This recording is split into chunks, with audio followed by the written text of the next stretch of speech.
So I have got 3,000 hearts. So I think I should buy the lovebird.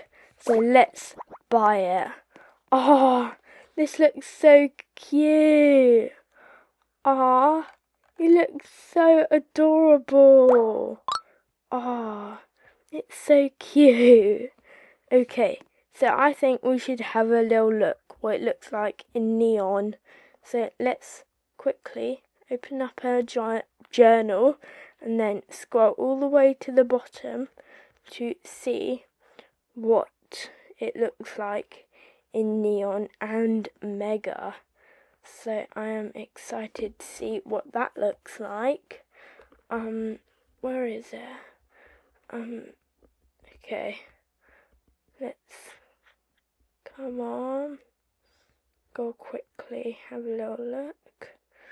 Nope, that's not it. Oh, here it is.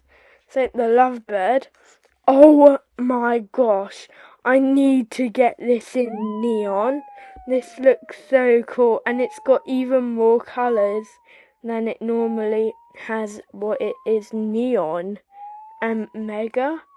I don't really like mega, but I do quite like all like the different neon like colours, but I don't like it because like all the colours are in the same spot, but in this one the colours are spread out, and that looks so cool.